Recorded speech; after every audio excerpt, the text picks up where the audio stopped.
ازاي يعني مش هعرف؟ انت ازاي ما تصالحنيش بحاجه زي كده؟ المفروض تبقى قايله لي وانا اختار اذا كنت هكمل ولا لا. انت مجنونه.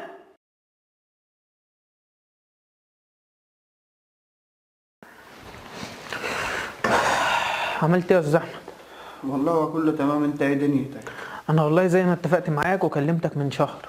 انا ظروفي شرحتها لك، الظروف على قدها ويعني الحمد لله على كل حال، بس طبعا امكانياتي مش كبيره قوي. فهي اوضه، يعني هي الشقه عباره عن اوضه، ويعني حتى الفرش يعني مش جديد ولا حاجه. بس انا مش هضغط عليك وشايلك فوق طاقتك. انت طالما هتسعد اخته وهتعيشها في امان، انا مش عايز اكتر من كده يا ابن الناس. الله يخليك. وانا والله طالما ان شاء الله يعني انت عملت كده برضو هحطها في عينيا، وكمان في نفس الوقت لو ربنا كرمني كده أنا يعني ايه ان شاء الله كنت هسافر قريب يعني. فلو ربنا كرمني والسفريه توفقت فيها ما تقلقش، هعمل كل اللي هي عايزاه. ده بقى حاجه لكم بينكم انتوا الاثنين. انا زي ما قلت لك مش عايز في يوم اختي تيجي زعلانه، مش عايزها تشتكي منك في حاجه، عايزها تعيش مبسوطه، مش عايز اكتر من كده. انا طبعا عارف، بس فيه برضو طلب اخير. انت حته لازم تبقى معرفها وقايل لها ان انا مش هعمل فرح ولا هعمل يعني دي بقى ولا الهيصه دي كلها ولا فستان فرح ولا كوافير ولا الجو ده. انا هجيب المأذون، هكتب عليها هنا في البيت عندك واخدها ونتكل على الله، او اكتب عليها بره ونتكل على الله. انا ما عنديش مشكله. وبرضه انا هقول لك برضه على حاجه برضه عشان برضه ما اكلفكش. انا مش عايز حتى يعني ايه، مش عايز حتى شنطه هدومها، هي بالطقم اللي عليها، وبعد كده نبدا حياتنا واللي ربنا يقدرنا عليه نعمله مع بعض. مفيش مشكله. وانا برضه هشوفها عشان ايه، انا عن نفسي ما عنديش مشكله، بس هشوف رايها برضه. اتفضل. وارن عليك واعرفك ايه اللي تم. لا ده انا متفق ان انا هجيب المأذون، بقول لك بكره يا استاذ احمد، فممكن تنادي لها او تقول لها اللي انت عايزه. خلاص ماشي يا حتى عشان اتاكد برضه ان الموضوع قدامي ومفيش ضغوطات من ناحيتك ولا في اي حاجه. لا تمام يا ايوه يا احمد. تعال عايزك. خير في ايه؟ كده سلامة، انت عارفة ان الموضوع متكلم فيه بقاله شهر والموضوع خلصان، فكان جاي يأكد. وبالنسبة للمعزوم كده هيجيبه بكرة. اللي انت شايفه انا ما عنديش مشكله. خلاص تمام. وفي حاجة كمان بالنسبة مفيش فرح ولا جي ولا الكلام ده كله، هيجي بكرة المعزوم وهيكتب وياخدك وتتكلوا على الله. بس ليه يا احمد ما فيش فرح؟ عادي، هي الظروف كده بقى. ان شاء الله هو يبقى يعوضها لك بقى بينكم وبين بعضيكم. ماشي يا احمد. ماشي ماشي. روح انت. تمام كده. خلاص كده بكره ان شاء الله زي ما قلت لك هجيب المأذون واكتب واخدها واتكل على الله من غير اي حاجه ولا اي تكاليف. اتفقنا؟ ان شاء الله. ماشي يا استاذ احمد. سلام عليكم. تقعد طيب مش هروح. شكرا. اتفضلي اتفضلي اتفضلي، نورتي بيتك.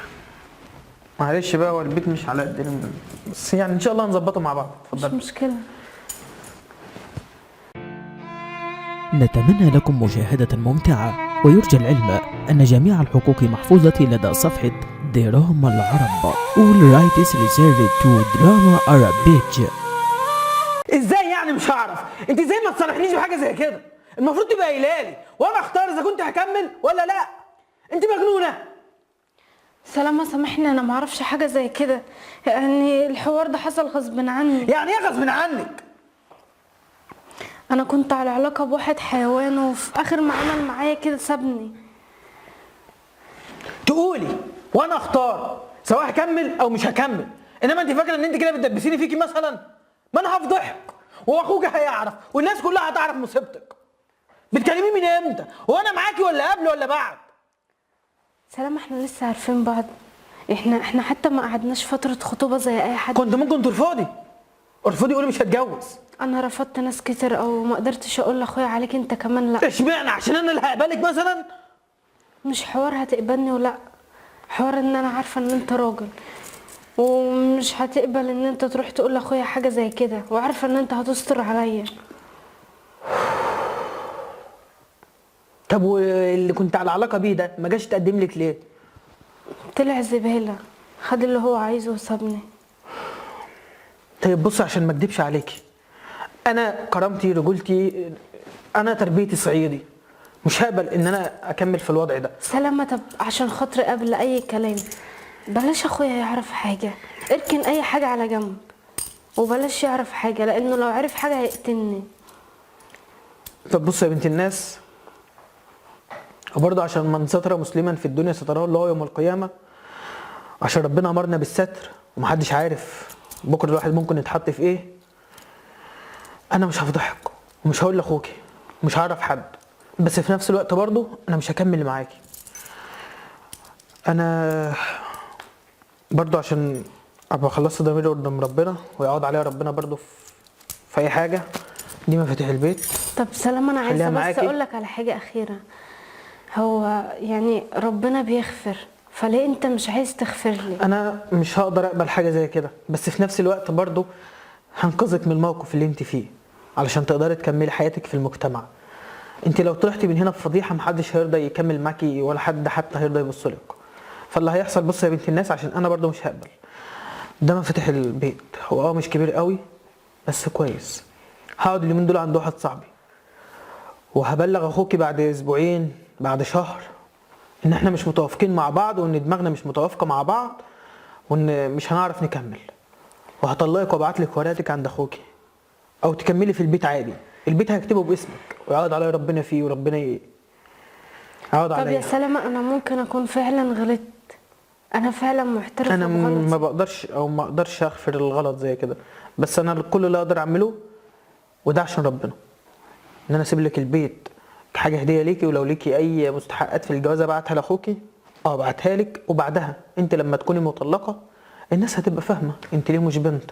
اما لو دلوقتي انا ما حصلش ما بيننا اي حاجه وفضحتك، محدش خالص هيرضى يكمل معاكي او يتجوزك. وده اخر كلام عندي، ربنا يهديكي. انا خارج.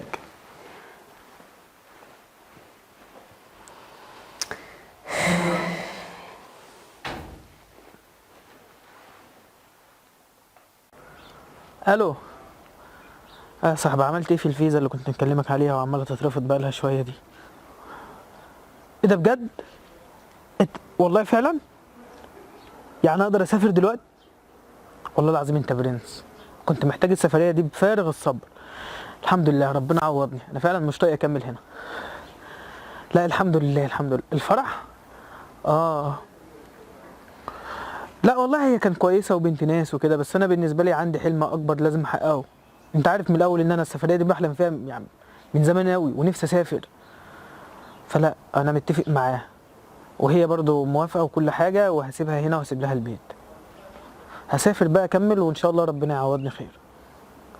الله يكرمك يا صاحبي يا رب، الله يخليك يا رب. الحمد لله يا من انت كريم يا رب. ماشي شكرا حبيبي، سلام. هي الحمد لله يا رب، اكيد السفريه دي جايه لي بتعوضني عن البيت اللي انا سبته لها، وعشان سترتها في الدنيا ربنا اكيد هيسترها معايا.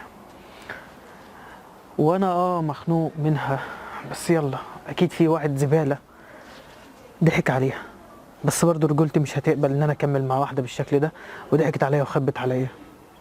اللي اقدر اعمله ان انا استر عليها وربنا يعوضني ويعوضها خير بقى. يا ريت اي حد كمان يلاقي اي حد في مصيبه او في حاجه يستر عليه وربنا هيكرمه، اكيد ربنا هيعوضه خير.